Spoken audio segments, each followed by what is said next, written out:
ಎಲ್ಲರಿಗೂ ನಮಸ್ಕಾರ. ಶ್ರೀಮಾತಾರವಿಂದರ ಪಾದಾರವಿಂದಗಳಲ್ಲಿ ನನ್ನ ನಮಸ್ಕಾರಗಳನ್ನು ಸಲ್ಲಿಸ್ತಾ, ನನ್ನ ಹೃನ್ಮಂದಿರದಲ್ಲಿ ಅವರೀರ್ವರ ಭಾವ ಚಿತ್ರಗಳನ್ನು ದರ್ಶಿಸ್ತಾ ಈ ದಿನ ಒಂದು ವಿಶೇಷವಾದಂತಹ ಪ್ರಯತ್ನವನ್ನು ನಾವು ಮಾಡಬೇಕು ಅಂತ ಹೇಳಿ ಸಂಕಲ್ಪಿಸಿದ್ವಿ. ಇದು ವಿಶೇಷವಾಗಿ ಮೈಸೂರು ರಮೇಶ್ ಅವರ ಸಲಹೆಯಂತೆ ನಡೀತಾ ಇರುವಂಥದ್ದೊಂದು ಕಾರ್ಯಕ್ರಮ. ಮಹಾಕವಿ ಕುವೆಂಪು ಅವರ ಒಂದು ಕವನ ಋತಚಿನ್ಮಯಿ ಜಗನ್ಮಾತೆಗೆ ಎನ್ನುವ ಒಂದು ಕವನವನ್ನು ನಾವು ಗಮನಿಸಿದಾಗ ಮಹರ್ಷಿ ಅರವಿಂದರ ಪೂರ್ಣಯೋಗದ ಪಥ ಏನಿದೆ, ಪೂರ್ಣಯೋಗದ ಸಿದ್ಧಾಂತ ಏನಿದೆ, ಅದಕ್ಕೆ ತುಂಬ ಸನಿಹದಲ್ಲಿ ಈ ಕವನದಲ್ಲಿ ಬರ್ತಕ್ಕಂಥ ಐಡಿಯಾ ಅಥವಾ ಈ ಕವನದ ಕೇಂದ್ರ ಬಿಂದು ಏನಿದೆ, ತತ್ವ ಏನಿದೆ, ಅದು ಹೆಚ್ಚು ಕಡಿಮೆ 90% ಬಹುಶಃ ಮಹಾಕವಿ ಕುವೆಂಪು ಅವರು ಮಹರ್ಷಿ ಅರವಿಂದರನ್ನು ಓದಿ ಅವರ ದಿವ್ಯ ಜೀವನ ಹಾಗೂ ಸಾವಿತ್ರಿ ಇತ್ಯಾದಿ ಮಹಾ ಗ್ರಂಥಗಳನ್ನು ಓದಿದ ಮೇಲೆ ಈ ಕವನವನ್ನು ರಚಿಸಿರಬಹುದೇನೋ ಅಂತ ನನಗೆ ಅನ್ನಿಸ್ತದೆ. ಅಷ್ಟು ಮಹರ್ಷಿ ಅರವಿಂದರ ಸಿದ್ಧಾಂತಕ್ಕೆ ಇದು ಅತ್ಯಂತ ಸಮೀಪವಾದ ಉದಾಹರಣೆಯಾಗಿದೆ. ಕನ್ನಡದಲ್ಲಿ ನಿದರ್ಶನ ರೂಪದಲ್ಲಿ ನಮಗೆ ಸಿಗ್ತದೆ ಅಂತ ಹೇಳಿ ನಾನಾದರೂ ಭಾವಿಸ್ತೇನೆ. ಆ ಕಾರಣಕ್ಕಾಗಿ ರಮೇಶ್ ಅವರು ಈ ಪದ್ಯವನ್ನು ನನಗೆ ವಾಚನ ವ್ಯಾಖ್ಯಾನ ಮಾಡಿ ಅಂತ ಹೇಳಿ ಸೂಚಿಸಿದ್ರಂತ ಅನ್ನಿಸ್ತದೆ. ಜಗನ್ಮಹಾಕವಿಯಾಗಿ, ಮಹಾಯೋಗಿಯಾಗಿ ಶ್ರೀ ಅರವಿಂದರ ದರ್ಶನ ಅವರ ವಿಪುಲವಾದ ಸಾಹಿತ್ಯ ಗ್ರಂಥಗಳ ಶ್ರೇಣಿಯಲ್ಲಿ ಚಿತ್ರಿತವಾಗಿರುವಂಥದ್ದನ್ನು ನಾವು ನೋಡ್ತೇವೆ. ಅವರು ಕವಿಯೂ ಹೌದು, ಬರಹಗಾರರು ಹೌದು, ದಾರ್ಶನಿಕರು ಹೌದು, ಯೋಗಿಯೂ ಹೌದು, ಸ್ವತಂತ್ರ ಹೋರಾಟಗಾರರು ಹೌದು. ಹೀಗೆ ಬಹುಮುಖ ಬಹುಶ್ರುತ ಪ್ರತಿಭೆಯ ಒಂದು ಅನನ್ಯ ಉದಾಹರಣೆಯಾಗಿ ನಮ್ಮೆದುರುಗಡೆಗೆ ನಿಂತಿದ್ದಾರೆ. ಅವರ ದರ್ಶನ ವಿಶೇಷವಾಗಿ ತತ್ವಶಾಸ್ತ್ರಜ್ಞನ ತರ್ಕಬದ್ಧ ದರ್ಶನದ ಮಾತ್ರವಲ್ಲದೆ, ತರ್ಕಬದ್ಧವೂ ಹೌದು, ಅಷ್ಟೇ ಅಲ್ಲದೆ ಋಷಿಯ ಅಪರೋಕ್ಷಾನುಭೂತಿಯ ಸನಿಹಕ್ಕೆ ಆ ಇಡೀ ಸಮಗ್ರ ಸಾಹಿತ್ಯ ಮತ್ತೆ ಅದೇನು ಪ್ರತಿಬಿಂಬಿಸ್ತಾ ಇದೆಯೋ ಅದು ಬಂದು ನಿಂತ್ಕೊಳ್ಳುತ್ತೆ. ನಮಗೆ ಅದರ ಅರಿವಾಗುವಂಥದ್ದು ಪ್ರಜ್ಞೆಯ ವಿಕಾಸವಾದಂತೆ ನಮ್ಮೊಳಗಡೆಗೆ ಪರಿಣಾಮಗೊಳ್ಳುವ ಒಂದು ಸಂಭವ ಕೂಡ ಗೋಚರಿಸ್ತದೆ. ಶ್ರೀ ಅರವಿಂದರ ಸಾಹಿತ್ಯ, ಅದರಲ್ಲಿ ಚಿತ್ರಿತವಾಗಿರ್ತಕ್ಕಂಥ ಯೋಗ ದರ್ಶನ ಏನಿದೆ, ಅದು ಅನಂತ ಕಾಲದಿಂದ ವಿಕಸನಶೀಲವಾಗಿರ್ತಕ್ಕಂಥ ಪ್ರಕೃತಿಯ ಯೋಗವೇ, ಪರಮೇಶ್ವರನ ಯೋಗವೇ.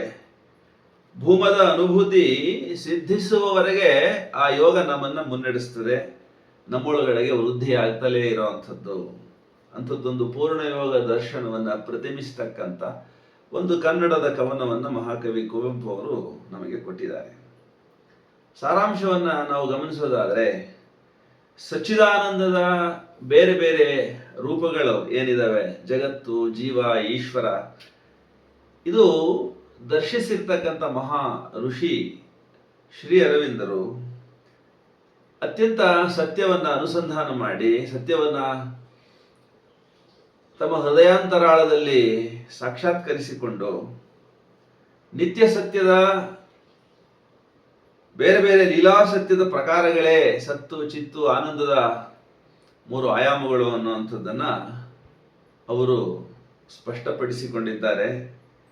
ಜಡದಲ್ಲೇ ಜೀವ ತಳೆದು, ಜಡವೇ ಜೀವವನ್ನು ತಳೆದು ಜೀವ ಮಾನವನಾಗಿ ಮಾನವ ದೇವನಾಗುವುದು ಸೃಷ್ಟಿಯ ಪರಮ ಗಂತವ್ಯ ಅಂತ ಹೇಳಿ ಇವರ ಸಾಹಿತ್ಯ ಶ್ರೇಣಿಗಳನ್ನು ಗಮನಿಸಿದಾಗ ನಮಗೆ ಅರಿವಿಗೆ ಬರುತ್ತೆ. ಈ ಕಾವ್ಯವನ್ನ ಮಹರ್ಷಿ ಅರವಿಂದರ ಸಾವಿತ್ರಿ ಮಹಾಕಾವ್ಯ ಇರಬಹುದು, ಅವರ ಪದ್ಯಗಳನ್ನು ಇರಬಹುದು ಓದ್ತಾ ಹೋದಾಗ ಅಲ್ಲಿ ರಸವೂ ಉಂಟು, ಬ್ರಹ್ಮವೂ ಉಂಟು. ತಲ್ಲೀನತೆಯ ಮೂಲಕ ಅದನ್ನು ನಾವು ಸವಿಯಬಹುದು, ಅನುಭವಿಸಬಹುದು.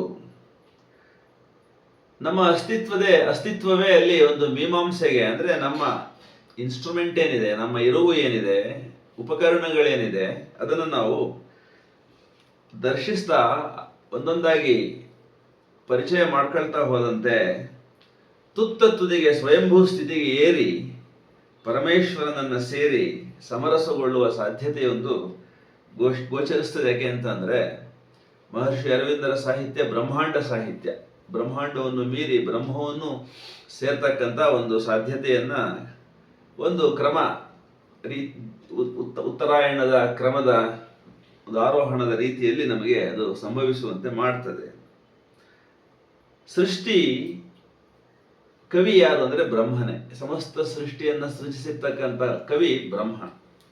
ಬ್ರಹ್ಮನ ಸೃಷ್ಟಿ ಇದೆಲ್ಲವೂ ಏನಿದೆ ಬ್ರಹ್ಮಾಂಡ, ಅದು ವಿಶ್ವಕಾವ್ಯ ಅಂತ ಹೇಳಿ ನಾವು ಭಾವಿಸಬಹುದಾದ್ರೆ ಅದನ್ನು ನಿರ್ಮಾಣ ಮಾಡಿರುವಂಥದ್ದು ಬ್ರಹ್ಮವೇ. ಆ ಒಂದು ಬ್ರಹ್ಮ ನಿರ್ಮಾಣವಾಗಿರ್ತಕ್ಕಂಥ ಬ್ರಹ್ಮಾಂಡವನ್ನ ದರ್ಶಿಸಿ ಬ್ರಹ್ಮಾಸ್ಮಿಯ ಅನುಭೂತಿಯನ್ನು ಅನುಭವಿಸಿರ್ತಕ್ಕಂಥ ಈ ಕವಿಗಳು ಮಹಾ ಋಷಿಗಳು ಕೂಡ ಹೌದು. ಇದೊಂದು ವಿಶೇಷವಾದ ವಿನ್ಯಾಸದಲ್ಲಿ ನಮಗೆ ಗೋಚರಿಸ್ತದೆ. ಸ್ವಯಂಭೂ ತತ್ವ ಅಂತ ನಾವೇನು ಹೇಳ್ತೀವಿ, ಅನಂತ ಮತ್ತು ಅಪಾರ, ಅಸೀಮ, ಅದ್ವಯವಾಗಿರ್ತಕ್ಕಂಥ ಸ್ವಯಂಭೂ ತತ್ವ ಏನಿದೆ ಅದು ವಿಭುವಾಗ್ತಕ್ಕಂಥದ್ದೇ ಸೃಷ್ಟಿ. ಅಂದರೆ ಶಾಂತವಾಗ್ತಕ್ಕಂಥದ್ದು. ಅನಂತವಾಗಿರುವ ಬ್ರಹ್ಮತತ್ವ ಶಾಂತವಾಗ್ತಕ್ಕಂಥದ್ದು ಸೃಷ್ಟಿ. ಈ ಸೃಷ್ಟಿ ನಿರ್ಗುಣ ಬ್ರಹ್ಮದ ಸಗುಣ ತತ್ವಗಳ ಮೂಲಕ ಋತಚಿತ್ನ ಸತ್ಯದಲ್ಲಿ, ಅಂದರೆ ಪರಮೇಶ್ವರನ ಒಂದು ಇಚ್ಛೆಯಂತೆ ಸುಪ್ರಮಾನಸ ಅಂತ ಹೇಳಿ ಮಹರ್ಷಿ ಅರವಿಂದ್ರ ಏನು ಹೇಳ್ತಾರೆ, ಸೂಪರ್ ಮೈಂಡ್ ಅಂತ ಏನು ಹೇಳ್ತಾರೆ, ಅದು ಋತಚಿತ್ ಅಂತ ಕೂಡ ಹೇಳ್ತಾರೆ. ಅದೇ ಆ ಈಶ್ವರನ ಇಚ್ಛೆ, ಅವನ ಮನಸ್ಸಿನೊಳಗಡೆಗೆ ಒಂದು ಕಲ್ಪನೆಯನ್ನ ಋತಕಲ್ಪನಾ ಮಾಡಿ ಅದರ ನಂತರದಲ್ಲಿ ಮೂರ್ತ ರೂಪದಲ್ಲಿ ಬ್ರಹ್ಮಾಂಡದ ಸೃಜನೆಯನ್ನ ಮಾಡುತ್ತದೆ ಅನ್ನುವಂಥದ್ದು. ಸೊ ನಿರ್ಗುಣ ಬ್ರಹ್ಮದ ಸಗುಣ ತತ್ವಗಳ ಮೂಲಕ ಋತಚಿತ್ತಿನ ಸತ್ಯದಲ್ಲಿ ಋತಕಲ್ಪನಾ ಮೂರ್ತಗಳಾಗಿ ಋತದ ಚಿತ್ತಿನ ಅಧಿಕಾರದಲ್ಲಿ ಸಮಸ್ತ ಬ್ರಹ್ಮಾಂಡವು ಅಭಿವ್ಯಕ್ತಿಯಾಗಿದೆ, ತೋರಿದೆ. ಅದರೊಳಗಡೆಗೆ ನಾವು ಇದ್ದೇವೆ. ಇದು ಬಹಳ ವಿಶೇಷ. ಹೀಗೆ ಸೃಷ್ಟಿಯ ಈ ಮಹಾಪ್ರತಿಮೆಯ ಮೂಲಕ ಪರಬ್ರಹ್ಮವನ್ನ ದರ್ಶಿಸ್ತಕ್ಕಂಥ ಸಾಧ್ಯತೆ ಜೀವದ ಮುಂದೆಗಡೆಗೆ ತೆರೆದಿದೆ. ತನಗೆ ಹಿನ್ನೆಲೆಯಾಗಿ ಬೆಂಬಲವಾಗಿ ಮುನ್ನಡೆಯೂ ಕಡೆಗುರಿಯೂ ಆಗಿರುವ ಋತಚಿತ್ತ ವಿಭೂತಿಯ ಶಾಶ್ವತ ತತ್ವಗಳು ಕಾಲದೇಶದ ಪಂಜರದಲ್ಲಿ ಗೋಚರವಾಗುವ ಬೃಹತ್ ಪ್ರತಿಮೆಯೇ ಸೃಷ್ಟಿ. ಈ ವಾಕ್ಯ ಬಹಳ ವಿಶೇಷವಾದದ್ದು. ಇನ್ನೊಮ್ಮೆ ಹೇಳ್ತೀನಿ. ಋತಚಿತ್ ಅಂದರೆ ಪರಮೇಶ್ವರನ ಸುಪ್ರಮಾನಸದಲ್ಲಿ ಕಲ್ಪನೆಯಾಗಿರ್ತಕ್ಕಂಥ ಶಾಶ್ವತ ತತ್ವಗಳೇನಿದ್ದಾವೆ ಅವು ಕಾಲದೇಶದ ಪಂಜರದೊಳಗಡೆಗೆ ಗೋಚರವಾಗುವ ಪ್ರತಿಮೆ ಸೃಷ್ಟಿ ಅಂಥೇಳಿ ನಾವು ನೋಡ್ತಕ್ಕಂಥ ತಾರೆ ನಿಹಾರಿಕೆಗಳು, ನಕ್ಷತ್ರಗಳು, ಗ್ರಹಗಳು, ಉಪಗ್ರಹಗಳು, ನಾವೆಲ್ಲ ಜೀವರಾಶಿಗಳು ಏನೆಲ್ಲ ಇದ್ದೀವಿ, ಇದೆಲ್ಲವೂ ಕೂಡ ಕಾಲದೇಶದ ಪಂಜರದೊಳಗೆ ಗೋಚರವಾಗಿರ್ತಕ್ಕಂಥ ಋತಚಿತ್ತಿನ ವಿನ್ಯಾಸಗಳು. ಅಂದರೆ ಪರಮೇಶ್ವರನ ಸುಪ್ರಮಾನಸದ ಕಲ್ಪನೆಗಳು. ಹಾಗಾಗಿ ಅರವಿಂದರ ಪೂರ್ಣಯೋಗದ ಮೂಲಕ ನಾವು ಅವರ ಕೃತಿ ಶ್ರೇಣಿಗಳ ಒಳಗಡೆಗೆ ಗಮನಿಸಿ ಇಳಿದಿದ್ದೆ ಆದರೆ ಅಲ್ಲಿ ಆನಂದದ ಆಗರವೇ ಉಂಟು, ದಿವ್ಯಜ್ಞಾನದ ಓಗರವೇ ಉಂಟು, ಶಾಂತಿಯ ಖನಿಗಳೇ ಉಂಟು. ಸೊ ದಿವ್ಯಜ್ಞಾನ, ದಿವ್ಯ ಆನಂದ, ದಿವ್ಯವಾಗಿರ್ತಕ್ಕಂಥ ಶಾಂತಿ ಮಹರ್ಷಿ ಅರವಿಂದರ ಕೃತಿ ಶ್ರೇಣಿಗಳಲ್ಲಿ ಪ್ರಣೀತವಾಗಿದೆ. ಅಲ್ಲಿ ವೇದ ಉಪನಿಷತ್ತುಗಳ ದರ್ಶನದ ಸಾರ ಸರ್ವಸ್ವವಿದೆ. ಅದನ್ನು ಓದಿದವರು, ಅದನ್ನು ಅನುಸಂಧಾನ ಮಾಡಿದವರು ಪೂರ್ಣತಾ ಶಾಂತಿಯನ್ನು ಪಡೀತಾರೆ.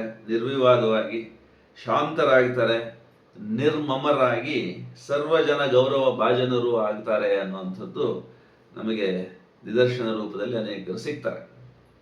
ಅವರಲ್ಲಿ ಶ್ರೀ ಅರವಿಂದರ ಸಾಹಿತ್ಯವನ್ನ ಅಧ್ಯಯನ ಮಾಡ್ತಾ ಇರೋವಂಥವರಲ್ಲಿ, ಆ ಸಾಧನೆಯಲ್ಲಿ ಮುಂದುವರೆದಿರೋವಂಥವರಲ್ಲಿ ಒಂದು ಗಗನದ ಔನ್ನತ್ಯ, ವೈಶಾಲ್ಯ, ಅಂಬುದಿಯ ಗಂಭೀರತೆ ಸಹಜವಾಗಿ ಸಿದ್ಧಿಸ್ತಾರೆ. ಮಹರ್ಷಿ ಅರವಿಂದರ ಭಾವಚಿತ್ರವನ್ನು ನೋಡಿದಾಗ ಗಗನದ ಔನ್ನತ್ಯವು, ಮಹಾಸಾಗರವೊಂದರ ಪ್ರಶಾಂತ ಇರುವಿಕೆಯು, ಗಂಭೀರತೆಯು ನಮಗೆ ಅನುಭವಕ್ಕೆ ಬರುತ್ತೆ. ಅಂಥದ್ದೇ ವ್ಯಕ್ತಿತ್ವದ ಅಭಿವ್ಯಕ್ತಿಯೇ ಅವರ ದಿವ್ಯ ಜೀವನ ಗ್ರಂಥ, ಅವರ ಸಾವಿತ್ರಿ ಮಹಾಗ್ರಂಥ, ಅವರ ಸಿಂಥಸಿಸ್ ಆಫ್ ಯೋಗ ಇರಬಹುದು, ಎಸ್ ಆನ್ ಗೀತಾ ಇರಬಹುದು, ಯಾವುದೇ ಇರಬಹುದು, ಇಂಟೆಗ್ರಲ್ ಯೋಗ, ಇದೆಲ್ಲವೂ ಕೂಡ ಅಂಥದ್ದೊಂದು ಗಂಭೀರವಾದ, ವಿಪುಲವಾದ, ಅನಂತವಾಗಿರ್ತಕ್ಕಂಥ ವಸ್ತು ವೈವಿಧ್ಯವನ್ನು ಒಳಗೊಂಡಿರ್ತಕ್ಕಂಥ ಸಾಧ್ಯತೆ ಇರ್ತಕ್ಕಂಥ ಒಂದು ಗ್ರಂಥಗಳು. ಸಿದ್ಧಪುರುಷರಾದ್ರಿಂದ, ದ್ರಷ್ಟಾರರಾದ್ರಿಂದ ಅವರ ಸಾಹಿತ್ಯದ ನಿರಂತರ ಅನುಸಂಧಾನ ಸದ್ಯದಲ್ಲಿ ಅತೀತವಾಗಿರ್ತಕ್ಕಂಥ ವೇದದ ವಿರಾಟ್ ಜಗತ್ತಿನ ವಿಸ್ಮಯ, ಸೂಕ್ಷ್ಮವಾದ ಆಧ್ಯಾತ್ಮಿಕ ಅನುಭವ ಉಂಟಾಗುವಂತೆ ಮಾಡ್ತಾರೆ. ಯಾವುದರ ಮೂಲಕ ಅಂತಂದರೆ ಅವರ ಗ್ರಂಥಗಳ ಅಧ್ಯಯನ, ಆ ಗ್ರಂಥಗಳಲ್ಲಿ ಅಧ್ಯಯನ ಮಾಡ್ತಾ ಮಾಡ್ತಾ ನಮಗೇನು ಗೋಚರಿಸ್ತದೆ ಸಾಧ್ಯತೆ ಅದನ್ನು ಅನುಷ್ಠಾನ ಮಾಡ್ತಾ, ಹಾಗೆ ನಡೆದಿದ್ದೇ ಆದ ಪಕ್ಷದಲ್ಲಿ ವೇದದಲ್ಲಿ ಉಪನಿಷತ್ತಿನಲ್ಲಿ ವಿರಾಟ್ ಪುರುಷನ ಏನು ದರ್ಶನ ಕಲ್ಪಿತವಾಗಿದೆ ಅದು ವಾಸ್ತವವಾಗಿ ನಮಗೆ ಆಗ್ತಕ್ಕಂಥ ಒಂದು ಸೂಕ್ಷ್ಮವಾದ ಆಧ್ಯಾತ್ಮಿಕ ಯೋಗದ ಅನುಭವ ನಮ್ಮೊಳಗಡೆಗೆ ಉಂಟಾಗುತ್ತೆ. ಸೊ ಇದು ಮಹರ್ಷಿ ಅರವಿಂದರ ಸಾಹಿತ್ಯದ ವಿಶೇಷತೆ ಉಂಟಾಯಿತು. ಈಗ ಮಹಾಕವಿಯ ಪ್ರತಿಮಾ ಜಗತ್ತಿನಲ್ಲಿ ಭಾವಸತ್ಯಾನುಭವದ ದೃಷ್ಟಿಯಿಂದ ಬ್ರಹ್ಮಸೃಷ್ಟಿಯ ಪ್ರತಿಮಾ ಜಗತ್ತು ಏನು ನಮ್ಮೊಳಗಡೆಗೆ ಕಾಣ್ತಾ ಅನುಭವಕ್ಕೆ ಸಿಗ್ತಾ ಹೋಗುತ್ತೋ ಅದು ಪ್ರಕೃತಿ ಲೋಕಕ್ಕಿಂತಲೂ ಹೆಚ್ಚು ಸ್ಥಿರವಾದದ್ದು ಮತ್ತು ಸತ್ಯತರವಾದದ್ದು ಅನ್ನೋದು ಅನುಭವಕ್ಕೆ ಬರುತ್ತೆ. ಇದು ಸ್ವಲ್ಪ ಅರ್ಥವಾಗೋದು ಕಷ್ಟ. ನಾವು ಸೂರ್ಯೋದಯವನ್ನ, ಸೂರ್ಯಾಸ್ತವನ್ನ, ಚಂದ್ರೋದಯ ಚಂದ್ರಾಸ್ತವನ್ನ ನೋಡ್ತೀವಿ. ಪ್ರಕೃತಿ ವ್ಯಾಪಾರಗಳನ್ನ ಸೂಕ್ಷ್ಮವಾಗಿ ಗಮನಿಸಿದಾಗ ಗೊತ್ತಾಗುತ್ತಿದ್ದು ಪ್ರಕೃತಿಯಲ್ಲಿ ನಿರಂತರವಾದ ಬದಲಾವಣೆಗಳಾಗ್ತಾ ಇರುತ್ತೆ. ಬೆಳಗ್ಗೆ 6 ಗಂಟೆಯಿಂದ ಸಂಜೆ 6 ಗಂಟೆ ಒಳಗಡೆಗೆ ದಿಗಂತವನ್ನೇ ನೋಡ್ತಾ ಇದ್ರೆ ಅಸಂಖ್ಯವಾಗಿರ್ತಕ್ಕಂಥ ಒಂದು ಭಿತ್ತಿಯ ಹಿಂದೆಗಡೆಗೆ ಮೂಡಿ ಮುಳುಗ್ತಕ್ಕಂಥ ಚಿತ್ರಗಳಂತೆ ಘಟನೆಗಳು ಮುಂದುವರೆದು ಇಲ್ಲವಾಗ್ತವೆ. ಹರಿಯೋ ನೀರೊಳಗಡೆಗೆ, ಒಂದು ನದಿ ಒಳಗಡೆಗೆ ನೀರು ಹೇಗೆ ಈಗ ನಾವು ನೋಡಿದ್ದು ನೀರು ಮುಂದಕ್ಕೆ ಸರಿದು ಹೋಗುತ್ತೋ ಹಾಗೆ ಈ ಬ್ರಹ್ಮಾಂಡದಲ್ಲಿ ನಡೀತಕ್ಕಂಥ ಘಟನೆಗಳು ಕೂಡ ವಿಸ್ಮಯಾದ್ಭುತವಾಗಿ ನಿರಂತರವಾಗಿ ನಡೀತಾ ಇದ್ದಾವೆ. ಸೊ ಒಂದು ಘಟನೆ ಆದಮೇಲೆ ಒಂದು ಘಟನೆ ಆದಮೇಲೆ ಒಂದು, ಹೀಗೆ ಪ್ರಕೃತಿಯಲ್ಲಿ ಯಾವುದೂ ಕೂಡ ಶಾಶ್ವತವಾಗಿ ಒಂದೇ ಫ್ರೇಮ್ ಒಳಗಡೆಗೆ ನಿಲ್ಲುವಂಥದ್ದು ಇಲ್ಲ. ಹಾಗಾಗಿ ಕಾಲದ ಮತ್ತು ದೇಶದ ಈ ಒಂದು ಪಂಜರದೊಳಗಡೆಗೆ ಬ್ರಹ್ಮ ಅನಂತವಾಗಿ ಅನಂತ ನಾಮರೂಪಗಳಲ್ಲಿ ಪ್ರಕಟವಾಗ್ತಾ ಇರುವಂಥದ್ದು ಈ ಸೃಷ್ಟಿ ಒಳಗಡೆಗೆ ಕಾಣಿಸ್ತದೆ.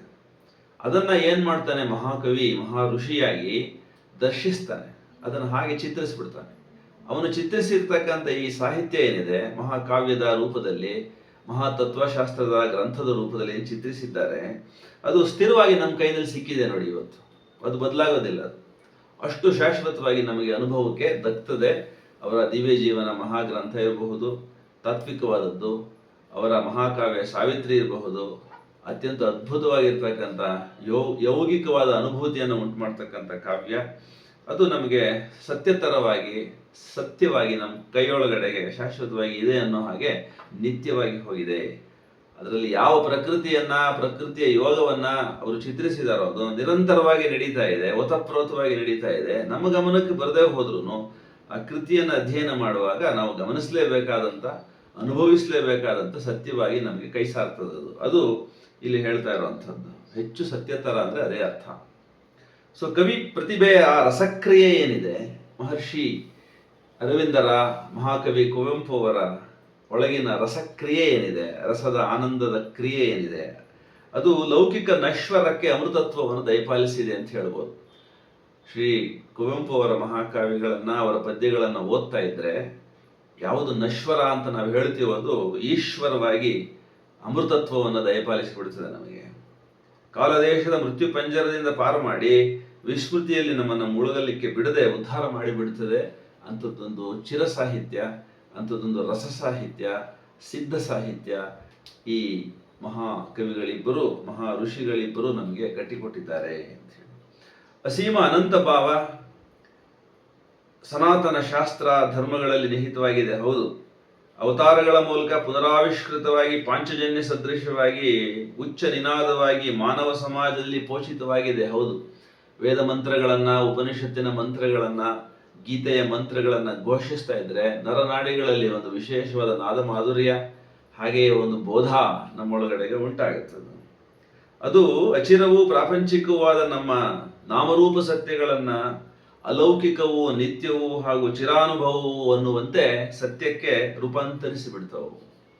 ಅಂದ್ರೆ ಯಾವುದು ಪ್ರಕೃತಿ ಸಿದ್ಧವಾಗಿರ್ತಕ್ಕಂಥ ದೇಹ ಇದೆಯೋ, ನಿತ್ಯವಲ್ಲದ್ದು, ಹೋಗ್ತಕ್ಕಂಥದ್ದು, ಪ್ರಕೃತಿಯಲ್ಲಿ ಲೀನವಾಗಿ ಕರಗಿ ಹೋಗ್ತಕ್ಕಂಥ ಶರೀರದಲ್ಲಿ ಕರಗಿ ಹೋಗದಿರುವ ನಾಮರೂಪಗಳಿಂದ ಆಚೆಗಿರುವ ಒಂದು ಚಿರವಾಗಿರ್ತಕ್ಕಂಥ, ಸತ್ಯವಾಗಿರ್ತಕ್ಕಂಥ, ಅನಂತವಾಗಿರ್ತಕ್ಕಂಥ ಚೈತನ್ಯವನ್ನು ದರ್ಶಿಸಲಿಕ್ಕೆ ಈ ಸಾಹಿತ್ಯ ನಮಗೆ ಮಾರ್ಗದರ್ಶಿಸ್ತದೆ ಅನ್ನುವಂಥದ್ದು.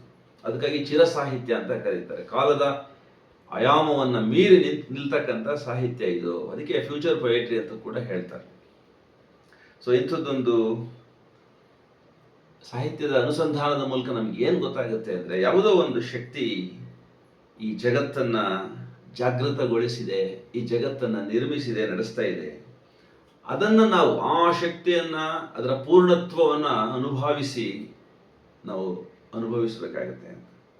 ಶ್ರೀ ಅರವಿಂದರ ದಾರ್ಶನಿಕ ಜೀವನ ಒಂದು ವಿಶೇಷವಾದ ನಿದರ್ಶನ. ಅವರ ಬರಹಗಳ ಅಸಂಖ್ಯವಾಗಿರ್ತಕ್ಕಂಥ ಒಂದು ಬೋಧೆ ಏನಿದೆ, ಒಂದು ಪ್ರತಿಮಾ ರೂಪದೊಳಗಡೆಗೆ ನಿತ್ಯದ ಅನುಸಂಧಾನ ಮಾಡಲಿಕ್ಕೆ ಬೇಕಾಗಿರುವಂಥ ಬಗೆ ಬಗೆಯ ರೂಪಗಳಲ್ಲಿ, ಕವನಗಳಲ್ಲಿ, ದೀರ್ಘ ಕವನಗಳಲ್ಲಿ, ಗದ್ಯಗಳಲ್ಲಿ, ಸಣ್ಣ ಸಣ್ಣ ತುಣುಕು ಮಾತುಗಳಲ್ಲಿ, ಮಹಾಕಾವ್ಯದಲ್ಲಿ, ತಾತ್ವಿಕ ತತ್ವಗಳ ಒಂದು ಸೋಪಾನ ಶ್ರೇಣಿಯಲ್ಲಿ ಚಿತ್ರಿತವಾಗಿರ್ತಕ್ಕಂಥ ಅವರ ಸಾಹಿತ್ಯವನ್ನು ಗಮನಿಸಿದಾಗ ಗೊತ್ತಾಗುತ್ತೆ, ಅದು ಶಾಂತಿಯ ಹಾಗೂ ಆನಂದದ ಭಗವತ್ ಜ್ಯೋತಿಯನ್ನು ನಮ್ಮೊಳಗಡೆಗೆ ಉಂಟು ಮಾಡ್ತದೆ, ನಮ್ಮೊಳಗಡೆಗೆ ಅದು ಪ್ರಕಾಶಿಸ್ತದೆ ಅನ್ನುವಂಥದ್ದು ನಮಗೆ ಗೊತ್ತಾಗುತ್ತೆ. ಇಷ್ಟು ಹೇಳ್ತಾ ಮಹಾಕವಿ ಕುವೆಂಪು ಅವರು ಚಿತ್ರಿಸಿರ್ತಕ್ಕಂಥ ಈ ಒಂದು ಪೂರ್ಣ ಯೋಗ ದರ್ಶನದ ಸಾರಾಂಶ ರೂಪದ ಪದ್ಯವನ್ನು ನಾನೀಗ ವಾಚಿಸ್ತೀನಿ. ವಾಚಿಸಿದ್ದಾದ ಮೇಲೆ ಅದರ ಒಂದು ಒಳಗಡೆಗಿರ್ತಕ್ಕಂಥ ಮಹರ್ಷಿ ಅರವಿಂದರ ದರ್ಶನವನ್ನು ನಾವು ಹೊರಗಡೆಗೆ ಸ್ವಲ್ಪ ತೆಗೆದು ಪರಿಚಯ ಮಾಡ್ಕೊಳ್ಳೋಣ ಅಂತ ಹೇಳ್ತಾ ಈ ಕವನದ ವಾಚನವನ್ನು ನಾನೀಗ ಪ್ರಾರಂಭ ಮಾಡ್ತೀನಿ. ಋತಚಿನ್ಮಯಿ ಜಗನ್ಮಾತೆಗೆ. ಓಂ ಸಚ್ಚಿದಾನಂದ ತ್ರಿತ್ವ ಮುಖವಾದ ಪರಬ್ರಹ್ಮದಲ್ಲಿ ಅವವದೊತ್ತಾದೆ ಭವದ ಬಿತ್ತಾದೆ ಋತದ ಚಿತ್ತಾದೆ ನೀ ಇಳಿದು ಬಾ ಇಳೆಗೆ ತುಂಬಿತಾ ಬೆಳಗ್ಗೆ ಜೀವಕೇಂದ್ರದಲ್ಲಿ ಮತ್ತೆ ಮೂಡಿಬಾ ಒತ್ತೀನಿ ನನ್ನ ಚಿತ್ತ ಪೃಥ್ವಿಯಲ್ಲಿ ಮತ್ತೆ ಮೂಡಿಬಾ ಒತ್ತೀನಿ ನನ್ನ ಚಿತ್ತ ಪೃಥ್ವಿಯಲ್ಲಿ ಋತದ ಚಿತ್ತಾಗಿ ವಿಶ್ವಗಳ ಸೃಜಿಸಿ ನಡೆಸುತ್ತಿಹ ಶಕ್ತಿಯೇ ಅನ್ನ ಪ್ರಾಣಗಳ ಮನೋಲೋಕಗಳ ಸೂತ್ರಧರ ಯುಕ್ತಿಯೇ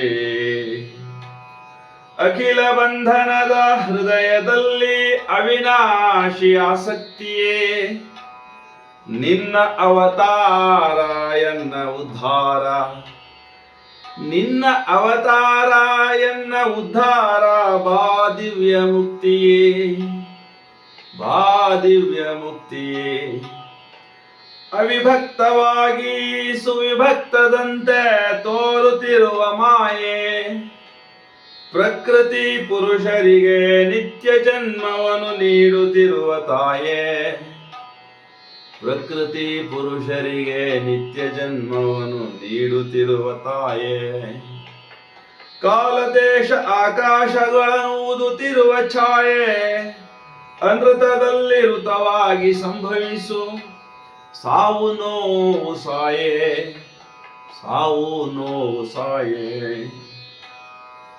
ಎಲ್ಲವನ್ನು ಮಾಡಿ ಎಲ್ಲರೊಳಗೂಡಿ ನೀನೇ ಎಲ್ಲವಾದೆ ಜ್ಯೋತಿಯಾದರೂ ತಮೋ ಲೀಲೆಯಲ್ಲಿ ಜಡದ ಮುದ್ರೆಯಾದೆ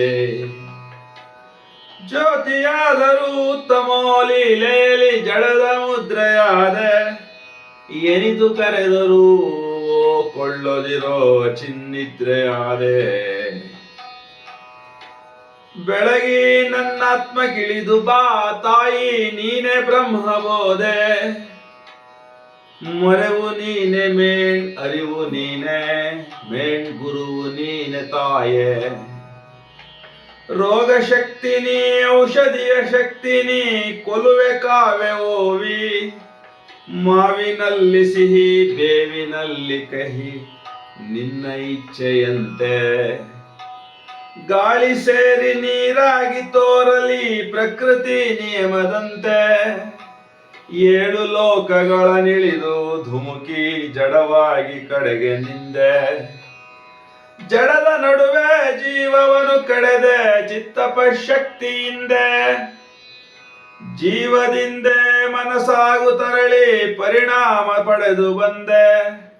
ಮನವ ಮೀರ್ದ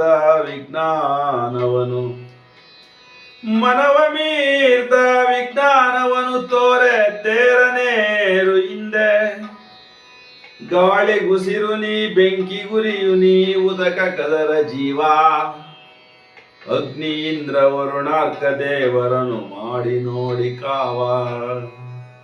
ಶಿವನ ಶಕ್ತಿ ನೀ ವಿಷ್ಣು ಲಕ್ಷ್ಮಿ ನೀ ಚತುರ್ಮುಖನ ರಾಣಿ. ದಿವ್ಯ ವಿಜ್ಞಾನ ನನ್ನಳುದ್ಭವಿಸೆ ಮತಿಗಾಗಮಿಸುವಾಣಿ. ದಿವ್ಯ ವಿಜ್ಞಾನ ನನ್ನೊಳುದ್ಭವಿಸೆ ಮತಿಗೆ ಆಗಮಿಸುವಾಣಿ. ಮೃತ್ಯು ರೂಪಿಣಿ ಅಮೃತ ರೂಪಿಣಿ ಅಖಿಲ ಜನ್ಮದಾತೆ. ಪರಾ ಪ್ರಕೃತಿ ನೀ ನಿನ್ನ ಮಾಯೆಯಲ್ಲಿ ಸಕಲ ಜೀವಭೂತೆ. ಪರಾ ಪ್ರಕೃತಿ ನೀ ನಿನ್ನ ಮಾಯೆಯಲ್ಲಿ ಸಕಲ ಜೀವಭೂತೆ. ನಿನ್ನ ಕೃಪೆ ಇಲ್ಲದಿದ್ದರೆ ಮಗೆಲ್ಲಿ ಮುಕ್ತಿ ಜಗನ್ಮಾತೆ. ನಿನ್ನ ಕೃಪೆ ಇಲ್ಲದಿದ್ದರೆ ನಮಗೆಲ್ಲಿ ಮುಕ್ತಿ ಜಗನ್ಮಾತೆ. ನಿನ್ನ ಋತ ಚಿತ್ತ ನಮಗೆ ಕೃಪೆ ಇತ್ತು ಕಾಯಿ ದಿವ್ಯ ಮಾತೆ. ನಿನ್ನ ಋತ ಚಿತ್ತ ನಮಗಿತ್ತು ಕಾಯಿ ದಿವ್ಯ ಮಾತೆ. ಹೃದಯ ಪದ್ಮತ ನರಳ ಕರವೆ ಬಾರಮ್ಮ ಬಾ ತಾಯಿ ಇಳಿದು ಬಾ. ಮನೋದ್ವಾರತ ಬಿರಿಯ ಕರವೆ ಜಗದಂಬೆ ಬಾ ಇಳಿದು ಬಾ. ಅಗ್ನಿಹಂಸ ಗರಿಗೆದರ ಕರವೆ ಬಾತಾಯಿ ಬಾ ಇಳಿದು ಬಾ. ಚೈತ್ಯ ಪುರುಷ ಯಜ್ಞಕ್ಕೆ ನೀನೆ ಅಧ್ವರ್ಯು ಬಾ ಇಳಿದು ಬಾ.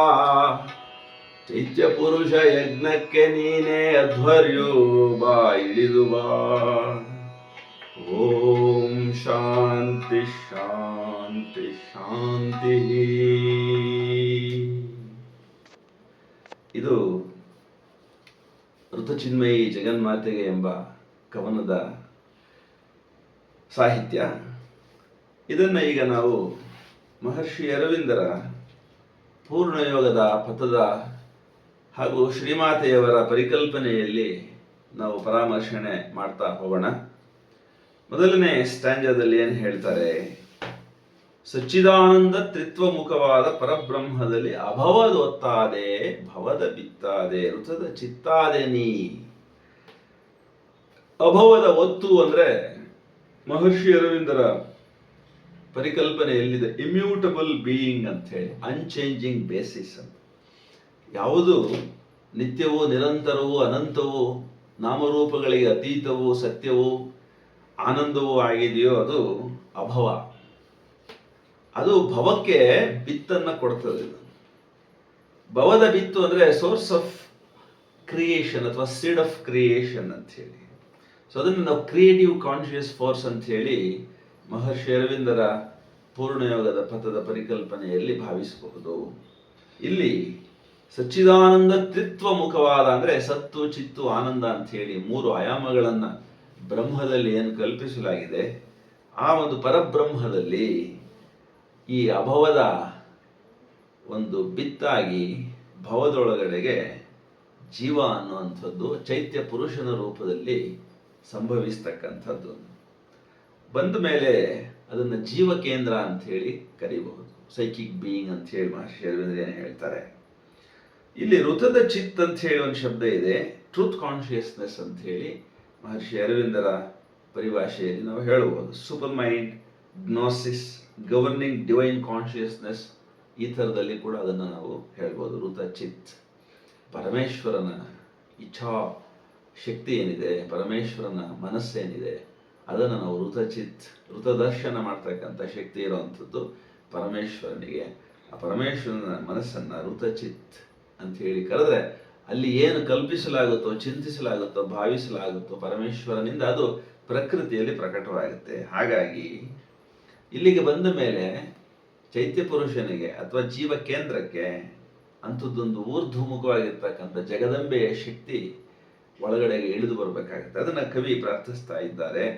ಇಳಿದು ಬಾ ತಾಯಿ ಇಳೆಗೆ ತುಂಬಿ ತಾ ಬೆಳಗ್ಗೆ ಜೀವಕೇಂದ್ರದಲ್ಲಿ. ಪ್ರಕೃತಿ ಸಾನ್ನಿಧ್ಯದಲ್ಲಿ ದೇಹವನ್ನು ಪಡೆದು ಅದರೊಳಗಡೆಗೆ ಕಾರ್ಯಾಚರಿಸ್ತಾ ಇರ್ತಕ್ಕಂಥ ಸೈಕಿಕ್ ಬೀಯಿಂಗ್ ಅಂತ ಏನು ಹೇಳ್ತೀವಿ, ಚೈತ್ಯ ಪುರುಷ ಏನಿದ್ದಾನೆ ಅವನ ಉದ್ಧಾರಕ್ಕಾಗಿ ಪ್ರಕೃತಿ ಸಹವಾಸಿಯಾಗಿರ್ಬೇಕಾಗತ್ತೆ. ಅವನ ಕಾರ್ಯಕ್ಕೆ ಒತ್ತಾಸೆಯಾಗಿ ನಿಲ್ಲಬೇಕಾಗುತ್ತೆ. ಚಿತ್ತ ಪೃಥ್ವಿಯಲ್ಲಿ ಇಳಿದು ಬಾ ಒತ್ತಿ ನೀನು ಮೂಡಿ ಬಾ ಅಂಥೇಳಿ ಆ ಒಂದು ಊರ್ಧ್ವ ಲೋಕದ ಪರಾಶಕ್ತಿಯನ್ನ ಇಲ್ಲಿ ಆಹ್ವಾನಿಸ್ತಾ ಇದ್ದಾರೆ ಕವಿ.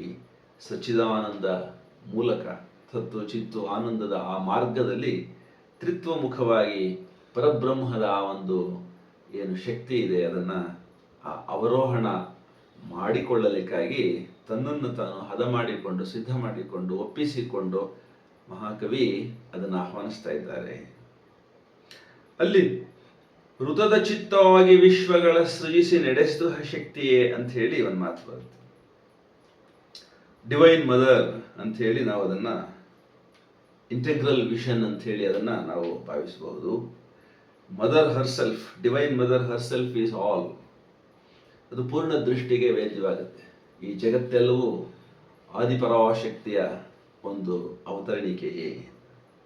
ಜೀವಕೇಂದ್ರ ಅಂದರೆ psychic being, the true being or evolving soul ಅಂತ ಕೂಡ ನಾವು ಹೇಳ್ಬೋದು.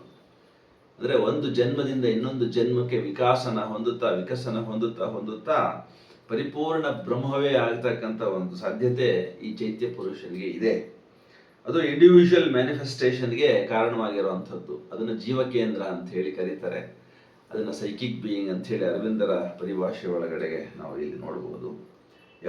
ಎವಾಲ್ವಿಂಗ್ ಸೋಲ್ ಇನ್ ಟೈಮ್ ಅಂತ ಹೇಳಿ. ಸೊ ವಿಶ್ವಗಳ ನಡೆಸುತ್ತಿರುವ ಶಕ್ತಿ ಅಂತ ಹೇಳಿ ಇಲ್ಲಿ ಒಂದು ಮಾತು ಬರುತ್ತೆ. ಈ ವಿಶ್ವಗಳ ನಡೆಸ್ತಾ ಇರ್ತಕ್ಕಂಥ ಶಕ್ತಿ ಅನ್ನ ಪ್ರಾಣ ಮನೋಲೋಕಗಳ ಸೂತ್ರಧರ ಯುಕ್ತಿ ಅಂತ ಹೇಳಿ ಕೂಡ ಹೇಳಿದ್ದಾರೆ. ಮಹರ್ಷಿ ಅರವಿಂದರ ಒಂದು ಪರಿಕಲ್ಪನೆಯಲ್ಲಿ ಇಲ್ಲಿ ಸತ್ತು, ಚಿತ್, ತಪಸ್ಸು, ಆನಂದ, ಋತಚಿತ್, ಮನೋಲೋಕ, ಪ್ರಾಣಲೋಕ, ಜಡ, ಅನ್ನಮಯ ಲೋಕ. ಸೊ ಋತದ ಚಿತ್ತಾಗಿ ಅಂದರೆ ಪರಮೇಶ್ವರನ ಆ ಚಿತ್ ಶಕ್ತಿ ಏನಿದೆ ಅದು ಅನ್ನಪ್ರಾಣ ಮನೋಲೋಕಗಳನ್ನು ಸೃಜಿಸಿ ಅದನ್ನ ಸೂತ್ರಬದ್ಧವಾಗಿ ನಿಯಾಮಿಸಿ ತಾನೇ ಆ ಸೂತ್ರಗಳನ್ನು ಹಿಡಿದು ಯುಕ್ತಿಯಿಂದ ನಡೆಸ್ತಾ ಇದೆ. ಇಲ್ಲಿ ಅದು ಬಹಳ ವಿಶೇಷವಾಗಿರುವಂಥದ್ದು.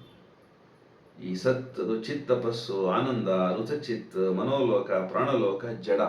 ಸೊ ಇದು ಅವತರಣ ಅಥವಾ ಅವರೋಹಣ. ಇದನ್ನ ಉತ್ತರಾಯಣಕ್ಕೆ ಉತ್ಕ್ರಮಣಕ್ಕೆ ನಾವು ತಗೊಂಡು ಹೋಗೋದಾದರೆ ಜಡವೇ ಮುಂದೆ ಜೀವವಾಗಿ, ಮನಸ್ಸಾಗಿ, ವಿಜ್ಞಾನವಾಗಿ ಅದನ್ನು ಋತಚಿತ್ ಅಂತನೂ ಮತ್ತು ಸೂಪರ್ ಮೈಂಡ್ ಅಂತನೂ ನಾವು ನೋಡಬಹುದು. ಅಲ್ಲಿಂದ ಮುಂದಕ್ಕೆ ಆನಂದವಾಗಿ, ಚಿತ್ತಾಗಿ, ಸತ್ತಾಗಬೇಕು. ಸೊ ಈ ಥರದಲ್ಲಿ 7 ಲೋಕಗಳನ್ನು ಸೃಜಿಸಿ ಕೆಳಗಡೆಗೆ ಇಳಿದು ಜಡವಾಗಿ ನಿಂತಿದೆ ಆ ಪರಾಶಕ್ತಿ. ಅದನ್ನು ನಾವು ಈಗ ಒಂದೊಂದೇ ಸಾಲಿನಲ್ಲಿ ನೋಡ್ತಾ ಹೋಗ್ಬೋದು.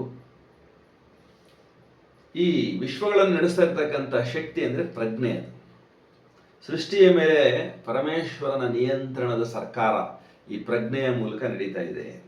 ಅದನ್ನು ಅತಿಮಾನಸದ ಎತ್ತರದಲ್ಲಿ ನಮ್ಮ ಮನಸ್ಸು ಅತಿಮಾನಸವಾದಾಗ ಅದರ ದರ್ಶನವಾಗುತ್ತೆ. ಪರಮೇಶ್ವರನ ಈ ಇಚ್ಛೆ ಅನ್ನುವಂಥದ್ದು, ಪರಮೇಶ್ವರನ ಒಂದು ಸೂತ್ರಗಳನ್ನು ಹಿಡಿದಿರ್ತಕ್ಕಂಥ ಮನಸ್ಸೇನಿದೆ, ಅದು ಸುಪ್ರಮಾನಸ ಏನಿದೆ, ಅದು ಎಲ್ಲವನ್ನ ನಿಯಂತ್ರಿಸ್ತಾ ಇದೆ. ಅನ್ನ ಪ್ರಾಣ ಮನೋಲೋಕಗಳನ್ನು ಪ್ರಜ್ಞೆಯೇ ನಡೆಸ್ತಾ ಇದೆ ಅನ್ನುವಂಥದ್ದು ನಮ್ಮ ಅರಿವಿಗೆ ಬಂದು ಮುಟ್ಟುತ್ತೆ. ಅದು ಇಲ್ಲಿ ಅನ್ನಪ್ರಾಣಗಳ ಮನೋಲೋಕಗಳ ಸೂತ್ರಧರ ಯುಕ್ತಿಯಾಗಿ ಪ್ರಜ್ಞೆ ಪರಮೇಶ್ವರನ ಪರಾಶಕ್ತಿಯ ಒಂದು ಆವಿರ್ಭಾವ ಆದಾಗ ಅತಿಮಾನಸದ ಮೂಲಕ ಗೋಚರಿಸ್ತದೆ. ಮತ್ತೆ ಅವಿನಾಶಿ ಆಸಕ್ತಿಯೇ ಅನ್ನುವಂಥದ್ದೊಂದು ಮಾತು ಬರುತ್ತೆ. ಅಖಿಲ ಬಂಧನದ ಹೃದಯದಲ್ಲಿ ಅವಿನಾಶಿ ಆಸಕ್ತಿಯೇ ಅಂತೇಳಿ. ಈ ಸಂಸಾರ ಬಂಧನದಲ್ಲಿ, ಭವಬಂಧನದಲ್ಲಿ ಜೀವಗಳು, ದೇಹ ಬಂಧನದಲ್ಲಿ ಜೀವಗಳು ಏನು ಸಾಧನೆಯಲ್ಲಿ ತೊಡಗಿದ್ದಾವೆ, ಆ ಸಾಧನೆಯ ಹಿಂದೆಗಡೆಗೆ ಒಂದು ಅವಿನಾಶಿಯಾದ ಆಸಕ್ತಿ ಇದೆ. ಎಷ್ಟೇ ಕಷ್ಟಗಳು ಬರಲಿ, ಎಷ್ಟೇ ನಷ್ಟಗಳಾಗಲಿ, ಒಳಗಡೆ ಇರ್ತಕ್ಕಂಥ ಆ ಚೈತ್ಯ ಪುರುಷ ತನ್ನ ಹೋರಾಟವನ್ನ, ತನ್ನ ಉತ್ಕ್ರಮಣವನ್ನ ನಿಲ್ಲಿಸೋದಿಲ್ಲ ಅವನು. ಅದೊಂದು ಊರ್ಧ್ವಮುಖವಾಗಿರ್ತಕ್ಕಂಥ ತ್ರಿಕೋನದ ಒಂದು ಪರಿಕಲ್ಪನೆ ಮಹರ್ಷಿ ಅರವಿಂದರಲ್ಲಿ ಬರುತ್ತೆ. ಮಹರ್ಷಿ ಅರವಿಂದರ ಒಂದು ನಕ್ಷತ್ರದ ಒಂದು ಸಂಕೇತ ಇದೆ. ಅದರಲ್ಲಿ 2 ತ್ರಿಕೋನಗಳು, ಒಂದು ಕೆಳಮುಖವಾದದ್ದು, ಇನ್ನೊಂದು ಊರ್ಧ್ವಮುಖವಾದದ್ದು. ಎರಡನ್ನು ಸೇರಿಸಿದಾಗ ಒಂದು ನಕ್ಷತ್ರ ಚಿತ್ರ ಬರುತ್ತೆ. ಅದರ ಮಧ್ಯದಲ್ಲಿ ಈ ಸೃಷ್ಟಿ ವ್ಯಾಪಾರವೆಲ್ಲವೂ ನಡೆಯುವಂಥದ್ದೊಂದು ವಿಶೇಷವಾದಂತಹ ಸಂಕೇತ ಮಹರ್ಷಿ ಅರವಿಂದರ ಈ ಎಲ್ಲ ಗ್ರಂಥಗಳಲ್ಲಿ ಮತ್ತು ಆಶ್ರಮದಲ್ಲಿ ನಾವು ಅದನ್ನು ನೋಡಬಹುದು. ಇಲ್ಲಿ ನಿನ್ನ ಅವತಾರವೆನ್ನ ಉದ್ಧಾರ ಅಂತ ಹೇಳುವಾಗ, ಅವತಾರ ಅಂದರೆ ಅದು ಇನ್ವರ್ಟೆಡ್ ಟ್ರಯಾಂಗಲ್, ಕೆಳಗಡೆಗೆ ಅವತರಿಸ್ತಾ ಇರ್ತಕ್ಕಂಥ ಆ ಒಂದು ಪರಾಶಕ್ತಿ. ಶ್ರೀ ಅರವಿಂದರ ಲಾಂಛನದಲ್ಲಿ ಕೆಳಮುಖವಾದ ತ್ರಿಕೋನ ಅದನ್ನು ಸೂಚಿಸ್ತದೆ. ಎನ್ನ ಉದ್ಧಾರ ಅಂದರೆ ಊರ್ಧ್ವಮುಖವಾಗಿರ್ತಕ್ಕಂಥ ತ್ರಿಕೋನ.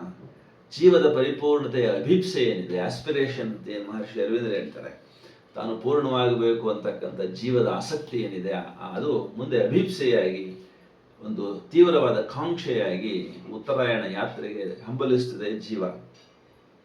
ಸೊ ಹಾಗಾಗಿ ಇಲ್ಲಿ ನಿನ್ನ ಅವತಾರವೆನ್ನ ಉದ್ಧಾರ ಬಾ ದಿವ್ಯ ಮುಕ್ತಿಯೇ ಅಂತೇಳಿ, ಅಲ್ಲಿವರೆಗೂ ಅಂಥದ್ದೊಂದು ಊರ್ಧ್ವಮುಖ ಆ ಉತ್ತರಾಯಣ ಯಾತ್ರೆಯ ಒಂದು ಅಭಿಪ್ಸೆ ನಮ್ಮೊಳಗಡೆಗೆ ಮೂಡದೆ ಹೋದರೆ ಕೆಳಮುಖವಾಗಿರ್ತಕ್ಕಂಥ ತ್ರಿಕೋನದಲ್ಲಿ ಆ ಒಂದು ಪರಾಶಕ್ತಿ ಇಳಿದು ನಮ್ಮೊಳಗಡೆಗೆ ಬರೋದಿಲ್ಲ. ಅದು ಪ್ರಾರ್ಥನೆಯಿಂದ ಸಾಧ್ಯವಿದೆ ಅಂತ ಹೇಳಿ ಮಹರ್ಷಿ ಹೇಳ್ತಾರೆ. Prayer a master act, a king idea can link man strength to transcendental force ಅಂತ ಹೇಳಿ. ಯಾವಾಗ ನಾವು ಅಸ್ಪೈರ್ ಮಾಡ್ತೀವಿ, ಯಾವಾಗ ಈ ಫಾಲ್ಸ್ಹುಡ್ಡನ್ನು ರಿಜೆಕ್ಟ್ ಮಾಡ್ತೀವಿ, ಯಾವಾಗ ಸಂಪೂರ್ಣವಾಗಿ ಸರೆಂಡರ್ ಆಗ್ತೀವಿ, ಆವಾಗ ಈ ಒಂದು ದಿವ್ಯವಾಗಿರ್ತಕ್ಕಂಥ ಪರಾಶಕ್ತಿ ನಮ್ಮೊಳಗಡೆಗೆ ಇಳಿದು ಬರಲಿಕ್ಕೆ ಒಪ್ಪಿ ನಮ್ಮ ಒಳಗಿನ ಈ ಅಭಿಪ್ಸೆ ಅನ್ನುವಂಥದ್ದು ಉತ್ತರಾಯಣ ಯಾತ್ರೆಗೆ ನಮ್ಮನ್ನು ಅನುಕ್ರಮ ಸಿದ್ಧತೆಯನ್ನು ಮಾಡ್ತಾ ಆ ಒಂದು ಸಾಧನೆ ಒಳಗಡೆಗೆ ಮುನ್ನಡೆ ಇಡಲಿಕ್ಕೆ ಪ್ರಚೋದಿಸ್ತದೆ ಅಂಥೇಳಿ. ಇದನ್ನು ಈ ಒಂದು ಋಷಿಯ ದರ್ಶನ ಏನಿದೆ, ಮಹರ್ಷಿ ಅರವಿಂದರ ದರ್ಶನ ಏನಿದೆ, ಈ ಪದ್ಯದಲ್ಲಿ ಮಹಾಕವಿ ಕುವೆಂಪು ಏನು ಹೇಳ್ತಾ ಇದ್ದಾರೆ, ಅವಿಭಕ್ತವಾಗಿ ಸುವಿಭಕ್ತದಂತೆ ತೋರುತ್ತಿರುವ ಮಾಯೆ ಅಂತೇಳಿ. ಗೀತೆಯಲ್ಲಿ ಒಂದು ಸಾಲು ಬರುತ್ತೆ, ಒಂದು ಮಂತ್ರದ ಒಂದು ನುಡಿ ಬರುತ್ತೆ. ಅವಿಭಕ್ತಂಚ ಭೂತೇಶು ವಿಭಕ್ತಮಿವ ಚ ಸ್ಥಿತಂ, ಅವಿಭಕ್ತವಾಗಿ ಸುವಿಭಕ್ತದಂತೆ ತೋರುತ್ತಿರುವ ಮಾಯೆ. ಅಖಂಡವಾಗಿ ಏಕವಾಗಿರ್ತಕ್ಕಂಥ ಪರಾಶಕ್ತಿ ಕೆಳಗಡೆಗೆ ಇಳಿಯುವಾಗ ಖಂಡದೃಷ್ಟಿಗೆ, ಮಾನವನ ಖಂಡದೃಷ್ಟಿಗೆ ವಿಭಜನೆಯಾದಂತೆ ಕಾಣ್ತದೆ. ಇದನ್ನು ಹೆಂಗೆ ಗ್ರಹಿಸಬಹುದು ಮಹರ್ಷಿ ಅರವಿಂದರ ಒಂದು ಪರಿಕಲ್ಪನೆಯಲ್ಲಿ ಅಂದರೆ, ಅಪರಾ ಪ್ರಕೃತಿ ಮತ್ತು ವ್ಯಷ್ಟಿ ಪುರುಷ ಇವೆರಡೂ ಪರಾಮಾತೆಯ ಮೂಲಕವೇ ಕೆಳಗಡೆಗೆ ಇಳಿಯುವಾಗ 2 ಕವಲಾಗ್ತವೆ. ಒಂದು ಅಪರಾ ಪ್ರಕೃತಿ, ಪಂಚಭೂತಾತ್ಮಕವಾದದ್ದು, ಆಕಾಶ, ವಾಯು, ಅಗ್ನಿ, ಜಲ, ಪೃಥ್ವಿ, ಅದರಿಂದ ತಯಾರಾಗಿರ್ತಕ್ಕಂಥ ಬ್ರಹ್ಮಾಂಡ ಪ್ರಕೃತಿ. ಅದರೊಳಗಡೆಗೆ ಸಾಧನೆ ಒಳಗಡೆಗೆ ಬಂದಿರತಕ್ಕಂಥ ವ್ಯಷ್ಟಿ ಪುರುಷ, ಚೈತ್ಯ ಪುರುಷ, ಅವನು ಮತ್ತು ಈ ಪ್ರಕೃತಿ 2 ಪರಾಶಕ್ತಿಯ ಆ ಒಂದು ವಲಯದಿಂದನೇ ಕೆಳಗಡೆಗೆ 2 ತತ್ವಗಳಾಗಿ ನಮಗೆ ಖಂಡ ಮನಸ್ಸಿಗೆ ಗೋಚರಿಸ್ತವೆ. ಜಗನ್ಮಾತೆ ಆದಿಶಕ್ತಿಯ ಸೃಷ್ಟಿ, ಜಗನ್ಮಾತೆ ಇದ್ದಾರೆ, ಪರಾಶಕ್ತಿ ಅಂತ ನಾವೇನು ಕರಿತೀವಿ, ಆಕೆ ಜಗದಂಬೆ ಅಂತ ನಾವೇನು ಕರಿತೀವಿ, ಆ ಶಕ್ತಿಯ ಒಂದು ಸೃಷ್ಟಿಯೇ ಇದೆಲ್ಲ. ಈ ಸೃಷ್ಟಿಯನ್ನೆಲ್ಲ ಆಕೆ ಹಡೆದಿದ್ದಾಳೆ ಮತ್ತೆ ಅದರೊಳಗಡೆಗೆ ಹಾಸು ಹೊಕ್ಕಾಗಿ ನೆಲೆಸಿದ್ದಾಳೆ ಅಂತ ಎಷ್ಟು ಚಂದ ಹೇಳ್ತಾರೆ. ಪ್ರಕೃತಿ ಪುರುಷರಿಗೆ ನಿತ್ಯ ಜನ್ಮವನ್ನು ನೀಡುತ್ತಿರುವ ತಾಯೆ, ಕಾಲ ದೇಶ ಆಕಾಶ ಕೋಶಗಳನ್ನು ಊದುತ್ತಿರುವ ಛಾಯೆ. ಕಾಲ, ದೇಶ, ಆಕಾಶ. ಕಾಲ ಮತ್ತು ದೇಶ, ಕಾಲವೇ ದೇಶವೇ ಈ ಸೃಷ್ಟಿಯ 2 ಕ್ಯಾನ್ವಾಸ್ಗಳು. ಅದರೊಳಗಡೆಗೆ ಎಲ್ಲವೂ ನಡೀತಾ ಇದೆ ಲೀಲೆ. ಈ ಲೀಲಾ ಸತ್ಯ ಅಂತ ನಾವೇನು ಹೇಳ್ತೀವಿ, ಅದು ನಿತ್ಯ ಸತ್ಯಕ್ಕೆ ಯಾವಾಗಲೂ ಅನುಯಾಯಿಯಾಗಿಯೇ ಅನುಸಾರಿಯಾಗಿಯೇ ಇರಬೇಕಾಗತ್ತೆ. ನಿತ್ಯ ಸತ್ಯವನ್ನ ಲೀಲಾ ಸತ್ಯದೊಳಗಡೆಗೆ ನಾವು ಗಮನಿಸಬೇಕು, ಅಥವಾ ಲೀಲಾ ಸತ್ಯ ಅನ್ನೋದು ನಿತ್ಯ ಸತ್ಯಕ್ಕೆ ಯಾವಾಗಲೂ ಒಂದು ವಿಧೇಯವಾಗಿ ನಡ್ಕೊಳ್ಬೇಕಾಗತ್ತೆ ಅಂತ ಹೇಳಿ. ಎಲ್ಲವನ್ನು ಮಾಡಿ ಎಲ್ಲರೊಳಗೂಡಿ ನೀನೇ ಎಲ್ಲವಾದೆ. ಪರಮಾತೆಯ ಸೃಷ್ಟಿ ಏನು ಇದೆ ಅದರೊಳಗಡೆಗೆ ಸೃಜಿಸಿರ್ತಕ್ಕಂಥ ಆ ಪರಮಾತೆಯೇ ಅಂತರ್ಯಾಮಿಯಾಗಿ ಎಲ್ಲದರೊಳಗೂ ವ್ಯಾಪಿಸಿ ಇದ್ದಾಳೆ ಅನ್ನೋದಕ್ಕೆ ಮಹರ್ಷಿ ಅರವಿಂದರ ಮಹಾಕಾವ್ಯ ಸಾವಿತ್ರಿ ಒಳಗಡೆಗೆ ಇಂಥದ್ದೊಂದು ಸಾಲು ಬರುತ್ತೆ. She was the single self of all. These selves, all these selves, ಎಲ್ಲ ಆತ್ಮಗಳ, ಜೀವಾತ್ಮಗಳ, ಎಲ್ಲ ಚೈತ್ಯ ಪುರುಷರ ಮೂಲ she, ಪರಮಾತೆ. All is she, all is her play. She was in them, they were all in her. The inconscient is the superconscient sleep ಅಂತ ಹೇಳಿ ಮುಂದಿನ ಸಾಲಿನಲ್ಲಿ ಬರುತ್ತದು. ಜ್ಯೋತಿಯಾದರೂ ತಮೋ ಲೀಲೆಯಲ್ಲಿ ಜಡದ ಮುದ್ರೆಯಾದೆ. ನೋಡಿ ಈ ಸಾಲು, ದಿ ಇನ್ಕನ್ಸೈಂಟ್ ಈಸ್ ದಿ ಸೂಪರ್ಕನ್ಸೈಂಟ್ ಸ್ಲೀಪ್ ಅಂತ ಸಾವಿತ್ರಿ ಮಹಾಕಾವ್ಯದಲ್ಲಿ ಬರುವಂತ ಸಾಲು. ಜಡದ ಮುದ್ರೆ ಅಚಿನ್ನಿದ್ರೆ ಅಂತ ಹೇಳಿ ಕನ್ನಡದಲ್ಲಿ ಅದನ್ನ ಮಹಾಕವಿ ಕುವೆಂಪು ಅವರು ಹೇಳ್ತಾರೆ. ಜ್ಯೋತಿ, ಅದರ ನಿಜವಾದ ಸ್ವಸ್ವರೂಪ ಜ್ಯೋತಿ, ಪ್ರಕಾಶ. ಅದು ಈ ಸೃಷ್ಟಿಯ ಈ ಒಂದು ಅವರೋಹಣದ ಕ್ರಿಯೆ ಒಳಗಡೆಗೆ ಸಂಪೂರ್ಣವಾಗಿ ಪ್ರಕಾಶವನ್ನು ಕಡಿಮೆ ಮಾಡ್ಕೊಳ್ತಾ ಜಡವಾಗಿ ಹೋಗಿದೆ. ಅಚಿನ್ನಿದ್ರೆಯಾದೆ, ಏನಿತು ಕರೆದರು ಒಕ್ಕೊಳ್ಳೋದಿರೋ ಅಚಿನ್ನಿದ್ರೆಯಾದೆ. ಅಚಿನ್ನಿದ್ರೆ ಅಂತ ಅಂದ್ರೆ ಬಹಳ ವಿಶೇಷವಾಗಿ ನಾವು ಅದನ್ನು ಅರ್ಥ ಮಾಡ್ಕೊಳ್ಬೇಕಾಗುತ್ತೆ. ಇನ್ಕನ್ಸೈಂಟ್, ಜಡದ ಮುದ್ರೆ ಅಂದ್ರೆ ಸ್ಪಂದವಿಲ್ಲದ ಒಂದು ಅಚೇತನ. ಮತ್ತು ಇನ್ನೊಂದು ತುದಿ ಒಳಗಡೆಗೆ ಸಂಪೂರ್ಣ ಸೂಪರ್ ಕನ್ಸೈಂಟ್ ಅಂದ್ರೆ ಪರಮೇಶ್ವರನ ಪ್ರಜ್ಞೆ ಏನಿದೆ, ಸುಪ್ರಮಾನಸ ಅಂತ ನಾವೇನು ಹೇಳ್ತೀವಿ, ಅವೆರಡರ ನಡುವೆ ಈ ಸಮಸ್ತ ಸೃಷ್ಟಿಯು ವ್ಯವಹಾರದಲ್ಲಿ ಇದೆ ಅಂತ ಹೇಳಿ. ಪರಮ ಪ್ರಕಾಶ ಸ್ವರೂಪವಾದ ಪರಮಾತ್ಮ, ಪರಮ ಪ್ರಕಾಶ ಸ್ವರೂಪನಾದರೂ ಪ್ರಕಟವಾಗಬೇಕಾದ ಎಲ್ಲ ತತ್ವಗಳನ್ನ ಗರ್ಭೀಕರಿಸಿಕೊಳ್ತಾ ಕೆಳಗಡೆಗೆ ಅವರೋಹಣವಾಗ್ತಾ ತಮೋ ಆಗ್ತಾನೆ. ಸತ್ತು ಅಸತ್ತಾಗತ್ತೆ, ಚಿತ್ತು ಅಚಿತ್ತಾಗತ್ತೆ, ಸ್ಪಂದರಹಿತವಾಗತ್ತೆ, ಆನಂದ ಸಂವೇದನಾರಹಿತವಾಗಿ ಎಷ್ಟು ಕರೆದರೂ ಓಕೊಳ್ಳೋದಿರೋ ಅಚಿನ್ನಿದ್ರೆಯಾಗಿ ಬಿಡುವ, ಅಸ್ಪಂದ ರೂಪವಾಗಿ ಬಿಡುವ ಜಡದ ಮುದ್ರೆ ಅಂತ ಹೇಳಿ ಹೇಳ್ತಾರೆ. ಅಂದ್ರೆ ಯಾವುದು ಪರಮೇಶ್ವರನ ಋತಚಿತ್ತಾಗಿದೆಯೋ ಅದೇ ಕೆಳಗಡೆಗೆ ಬಂದು 7 ಲೋಕಗಳನ್ನ ಇಳಿದು ತುತ್ತ ತುದಿಗೆ ಜಡದ ಮುದ್ರೆಯಾಗಿ ಹೋಗಿದೆ. ಅದನ್ನು ನೋಡಿದ್ರೆ ಪರಮೇಶ್ವರನ ತದ್ವಿರುದ್ಧವಾಗಿರ್ತಕ್ಕಂಥ ಮೂರ್ತಿ ರೂಪ ಅಂತ ನಮಗೆ ಅನಿಸ್ಬಿಡ್ತದೆ. ಜೀವವೇ ಇಲ್ವೇನೋ, ಸ್ಪಂದವೇ ಇಲ್ವೇನೋ, ಮನಸ್ಸೇ ಇಲ್ವೇನೋ ಅಂತ ಅನ್ನಿಸ್ತದೆ ಜಡವನ್ನು ನೋಡಿದಾಗ. ಆದರೆ ಅದರೊಳಗಡೆಗೆ ಪರಮೇಶ್ವರನ ಪರಾಶಕ್ತಿಯೇ, ಜಗನ್ಮಾತೆಯ ಶಕ್ತಿಯೇ ನಿಹಿತವಾಗಿದೆ ಅನ್ನುವಂಥದ್ದು ಋಷಿ ಮನಸ್ಸಿಗೆ, ಋಷಿ ದೃಷ್ಟಿಗೆ ಗೋಚರವಾಗುತ್ತೆ. ಮುಂದೆ ಹೇಳ್ತಾರೆ, ಎಲ್ಲವನ್ನು ಮಾಡಿ ಎಲ್ಲರೊಳಗೂಡಿ ನೀನೇ ಎಲ್ಲವಾದೆ, ಬೆಳಗ್ಗೆ ನನ್ನಾತ್ಮ ಕಿಳಿದು ಬಾ ತಾಯಿ, ನೀನೆ ಬ್ರಹ್ಮಬೋಧೆ. ಆ ಚೈತ್ಯ ಪುರುಷನ ಯಜ್ಞ ಏನಿದೆ ಈ ಶರೀರದಲ್ಲಿ, ಈ ಪ್ರಕೃತಿಯಲ್ಲಿ ಚೈತ್ಯ ಪುರುಷರು ಏನೆಲ್ಲ ದೇಹಗಳಲ್ಲಿ ಕಾರ್ಯ ಮಾಡ್ತಾ ಮುಂದಕ್ಕೆ ಹೋಗ್ತಾ ಇದ್ದಾರೋ ಸಾಧನೆ ಒಳಗಡೆಗೆ, ಇಲ್ಲಿ ಜೀವಕೇಂದ್ರ ಅಂದ್ರೆ ಆತ್ಮ ಬ್ರಹ್ಮತತ್ವ ಅಲ್ಲ, ಚೈತ್ಯ ಪುರುಷ ಅಂತ ಹೇಳಿ ಭಾವಿಸಬೇಕು. ಬೆಳಕಿನ ಶಕ್ತಿ, ಆನಂದ, ಪ್ರೇಮ ಇವೆಲ್ಲ ಶಿರೋಚಕ್ರದ ಊರ್ಧ್ವದಲ್ಲಿ ನಮ್ಮ ಸಹಸ್ರಾರದ ಮೇಲ್ಗಡೆ ಇರುವಂತ ಶ್ರೀಮಾತೆಯ ಪ್ರಜ್ಞೆಯಲ್ಲಿ ನಿಹಿತವಾಗಿರುವಂತ ತತ್ವಗಳು ಅಥವಾ ಶಕ್ತಿಗಳು. ಆ ಶಕ್ತಿಗಳನ್ನ ನಮ್ಮೊಳಗಡೆಗೆ ನಾವು ಆಹ್ವಾನಿಸದೆ, ನಮ್ಮ ಈ ಶರೀರದ ಒಳಗಡೆಗೆ ಇಳಿಸಿಕೊಳ್ಳದೆ ಚೈತ್ಯ ಪುರುಷನ ಪೂರ್ಣತೆಯನ್ನ ಪಡೆಯಲಿಕ್ಕೆ ಸಾಧ್ಯವಿಲ್ಲ. ಅದನ್ನ ಮಹರ್ಷಿ ಅರವಿಂದರು ಸ್ಪಿರಿಚುವಲೈಸೇಷನ್ ಅಂತ ಕರೀತಾರೆ. ಸ್ಪಿರಿಚುವಲೈಸೇಷನ್, ಸೂಪರ್ಮೆಂಟಲೈಸೇಷನ್, ಸೈಕೀಸೈಸೇಷನ್, 3 ಅದ್ಭುತವಾಗಿರ್ತಕ್ಕಂಥ ವಿದ್ಯಮಾನಗಳನ್ನು ಆಧ್ಯಾತ್ಮಿಕ ಪಥದಲ್ಲಿ ಮಹರ್ಷಿ ಅರವಿಂದರು ನಮಗೆ ಬೋಧಿಸ್ತಾರೆ. ಅದರಲ್ಲಿ ಇದು ಸ್ಪಿರಿಚುವಲೈಸೇಷನ್. ಸಹಸ್ರಾರ ಮಂಡಲದಿಂದ ಊರ್ಧ್ವದಲ್ಲಿರ್ತಕ್ಕಂಥ ಪರಾಮಾತೆಯ ಶಕ್ತಿಗಳನ್ನು ನಮ್ಮೊಳಗಡೆಗೆ ಆಹ್ವಾನಿಸಬೇಕು. ಆಗ ಮಾತ್ರವೇ ಸಾವು ಮತ್ತು ನೋವು ಅನ್ನುವಂಥದ್ದು ಏನಿದೆ, ಅನೃತ ಏನಿದೆ, ಫಾಲ್ಸ್ಹುಡ್ ಏನಿದೆ, ಅದನ್ನು ನಾವು ದಾಟಲಿಕ್ಕೆ ಸಾಧ್ಯವಾಗುತ್ತೆ. ಅನೃತದಲ್ಲಿ ಋತವಾಗಿ ಸಂಭವಿಸು ತಾಯಿ, ಅವಾಗ ಸಾವು ಮತ್ತು ನೋವು ಸಾಯ್ತವೆ ಅಂತ ಹೇಳಿ ಮಹಾಕವಿ ಕುವೆಂಪು ಅವರು ಹೇಳ್ತಾರೆ. ಸೊ ಪ್ರಕೃತಿ ಪುರುಷರಿಗೆ ನಿತ್ಯ ಜನ್ಮವನ್ನು ನೀಡ್ತಾ ಇರ್ತಕ್ಕಂಥ ಪರಾಮಾತೆಯೇ ನಮ್ಮೆಲ್ಲ ಕಷ್ಟಗಳ, ನಮ್ಮೆಲ್ಲ ನಷ್ಟಗಳ, ನಮ್ಮೆಲ್ಲ ದುಃಖಗಳ ಹೋಗಲಾಡಿಸ್ತಕ್ಕಂಥ ದಿವ್ಯ ಔಷಧಿಯನ್ನು ಹೊಂದಿದ್ದಾಳೆ ಆ ತಾಯಿ.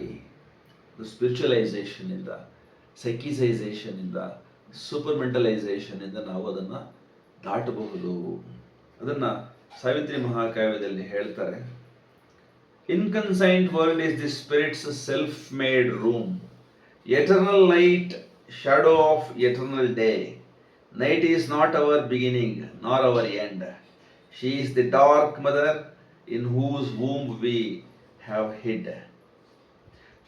Safe from too swift waking to world pain, we came to her from a supernal light. By light we live, to light we go. Savitri book 1 ಕ್ಯಾಂಟೋ 10 ಅಲ್ಲಿ ಈ ಮಾತನ್ನು ಹೇಳ್ತಾರೆ. ಇದನ್ನು ಮಹಾಕವಿ ಕುವೆಂಪು ಅವರು ಕನ್ನಡದಲ್ಲಿ ಎಷ್ಟು ಸೊಗಸಾಗಿ ಹೇಳ್ತಾರೆ. ಬೆಳಗ್ಗೆ ನನ್ನ ಆತ್ಮಕ್ಕೆ ಇಳಿದು ಬಾ ತಾಯಿ, ನೀನೇ ಬ್ರಹ್ಮಬೋಧೆ. ಈ ಡಾರ್ಕ್ನೆಸ್ ಅಲ್ಲಿ, ಫಾಲ್ಸ್ಹುಡ್ ಅಲ್ಲಿ ಇರ್ತಾರೆ. ಏನು ಕಾಳಿ ಅಂತ ನಾವೇನು ಹೇಳ್ತೀವಿ, ಆ ಕಾಳಿಯೇ ಜಗದಂಬೆ ಇನ್ನೊಂದು ಅವತಾರ. ತಮೋ ಲೀಲೆಗಾಗಿ ಕಾಳಿಯಾಗಿದ್ದಾಳೆ, ಕಾಲವಾಗಿದ್ದಾಳೆ. ದೇಶದಲ್ಲಿ ವ್ಯವಹಾರವನ್ನು ನಡೆಸಲಿಕ್ಕಾಗಿ ಡಾರ್ಕ್ನೆಸ್, ತಮೋರೂಪಿಯಾಗಿ ಕಾರ್ಯವನ್ನು ಮಾಡ್ತಾ ಇದ್ದಾಳೆ. ಸೊ ಅದನ್ನು ನಾವು ಇಲ್ಲಿ ಮಹಾಕವಿ ಕುವೆಂಪು ಅವರು ಹೇಳ್ತಾರೆ. ಎಲ್ಲವನ್ನು ಮಾಡಿ ಎಲ್ಲರೊಳಗೂಡಿ ನೀನೇ ಎಲ್ಲವಾದೆ, ಜ್ಯೋತಿಯಾದರೂ ತಮೋಲೀಲೆಯಲ್ಲಿ ಜಡದ ಮುದ್ರೆಯಾದೆ. ಏನಿತು ಕರೆದರೂ ಓಕೊಳ್ಳೋದಿರೋ ಅಚಿನ್ನಿದ್ರೆಯಾದೆ. ಬೆಳಗಿ ನನ್ನ ಆತ್ಮಕ್ಕಿಳಿದು ಬಾ ತಾಯಿ, ನೀನೇ ಬ್ರಹ್ಮಬೋಧೆ. ಸೊ ಯಾವುದು ಶಕ್ತಿ ನಮ್ಮೊಳಗಡೆಗೆ ಈ ದೇಹದಲ್ಲಿ ನಿಹಿತವಾಗಿದೆಯೋ ಅದು ಬೆಳಗಬೇಕು, ತೊಳಗಬೇಕು. ಅಂದರೆ ಊರ್ಧ್ವ ಮಂಡಲದಿಂದ ಜಗದಂಬೆಯ ಆ ಶಕ್ತಿಗಳೇನಿದ್ದಾವೆ, ಜ್ಞಾನ, ಪ್ರಕಾಶ, ಜ್ಯೋತಿ ಇತ್ಯಾದಿ ಇತ್ಯಾದಿ ಅವೆಲ್ಲವೂ ನಮ್ಮೊಳಗಡೆಗೆ ಅವತರಿಸಬೇಕು. ಸೊ ಆಗ ಮಾತ್ರವೇ ಈ ಒಂದು ತಮೋ ಲೀಲೆಯಿಂದ ಪಾರಾಗ್ತಕ್ಕಂಥ ಸಾಧ್ಯತೆ ಚೈತ್ಯ ಪುರುಷನಿಗೆ ಉಂಟು. ಇದು ಮಹಾಕವಿ ಕುವೆಂಪು ಅವರು ಚಿತ್ರಿಸಿರ್ತಕ್ಕಂಥ ಒಂದು ವಿಶೇಷವಾದಂಥ ಪದ್ಯ. ಇದರಲ್ಲಿ ಇನ್ನೂ 4-5 ಸ್ಟ್ಯಾಂಜಾಗಳು ಇದ್ದಾವೆ. ಮುಂದಿನ ಸ್ಟ್ಯಾಂಜ ಹೀಗಿದೆ. ಎಲ್ಲವನ್ನು ಮಾಡಿ ಎಲ್ಲರೊಳಗೂಡಿ ನೀನೇ ಎಲ್ಲವಾದ ಮೇಲೆ, ಜ್ಯೋತಿಯಾಗಿದ್ದು ತಮೋಲೀಲೆಯಲ್ಲಿ ಜಡದ ಮುದ್ರೆಯಾದ ಮೇಲೆ, ಏನಿತು ಕರೆದರೂ ಓಕೊಳ್ಳದಿರೋ ಅಚಿನ್ನಿದ್ರೆಯಾದ ಮೇಲೆ, ಆತ್ಮಕ್ಕಿಳಿದು ಬರುವ ಒಂದು ಸಾಧ್ಯತೆ ಇದೆ ಅನ್ನುವಂಥದ್ದು ಯಾರಿಗೆ ಮೊದಲು ಗೊತ್ತಾಗುತ್ತೋ, ಯಾರು ಸಾಧನೆ ಒಳಗೆ ತೊಡಗ್ತಾರೋ ಅವ್ರಿಗೆ ಮಾತ್ರ. ಮಹರ್ಷಿ ಅರವಿಂದರ ಪೂರ್ಣಯೋಗ ಪಥದಲ್ಲಿ ಅವರು ಹೇಳಿರುವಂಥ ಏನು ಮಾರ್ಗ ಇದೆ, ಮೊದಲನೇದಾಗಿ ಆಸ್ಪಿರೇಷನ್, ಎರಡನೇದು ರಿಜೆಕ್ಷನ್, ಮೂರನೇದು ಸರೆಂಡರ್. ಅದಾದಮೇಲೆ ಸೈಕಿಸೈಸೇಷನ್, ಸ್ಪಿರಿಚುವಲೈಸೇಷನ್, ಸೂಪರ್ ಮೆಂಟಲೈಸೇಷನ್. ಸೊ ಈ ತತ್ವಗಳೇನಿದ್ದಾವೆ, ಈ ಪ್ರಿನ್ಸಿಪಲ್ಸ್ ಏನಿದ್ದಾವೆ, ಅದನ್ನು ನಮ್ಮ ಜೀವನದೊಳಗಡೆಗೆ ನಾವು ಅನುಸಂಧಾನ ಮಾಡೋದಷ್ಟೇ ಅಲ್ಲ, ನಾವು ನಮ್ಮ ಬದುಕನ್ನು ಆ ಮಾರ್ಗಗಳಲ್ಲಿ ನಡೆಸಬೇಕು.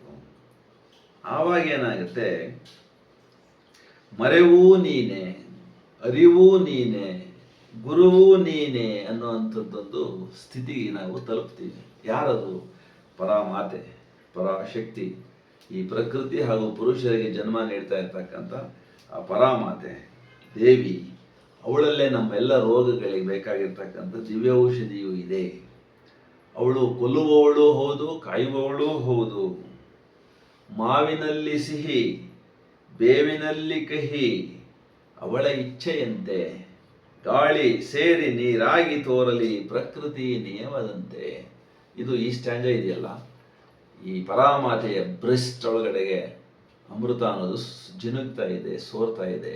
ಅದನ್ನು ಜೀವ ಚೈತ್ಯ ಪುರುಷ ಸವಿಬೇಕಾಗಿದೆ ಅಂಥೇಳಿ, ಅದನ್ನು ಚೈತ್ಯ ಪುರುಷನ ಯೋಗ ಅಂಥೇಳಿ ನಮ್ಮೊಳಗಡೆ ಇರ್ತಕ್ಕಂಥ ಜೀವ ಸಾಧಿಸಬೇಕಾಗಿರುವಂಥ ಯೋಗ ಅಂತ ಭಾವಿಸೋದಾದರೆ, ಬದುಕಿನೊಳಗಡೆಗೆ ಬರ್ತಕ್ಕಂಥ ಎಲ್ಲ ರೀತಿಯ ಫಲಗಳನ್ನು, ಅದು ದುಷ್ಟ ಫಲ ಇರಬಹುದು, ಶಿಷ್ಟ ಫಲ ಇರಬಹುದು, ಸಿಹಿ ಇರ್ಬೋದು, ಕಹಿ ಇರ್ಬೋದು, ಬಂದಂತೆ ಸಂಪೂರ್ಣ ಶರಣಾಗತನಾಗಿ ಸಮರ್ಪಿತನಾಗಿ ಸ್ವೀಕರಿಸ್ತಾ ಹೋದಾಗ ಅದು ಎಲ್ಲವೂ ಅಮೃತದ ಒಂದು ಸ್ವರೂಪವಾಗಿ ನಮಗೆ ಗೋಚರವಾಗುತ್ತೆ.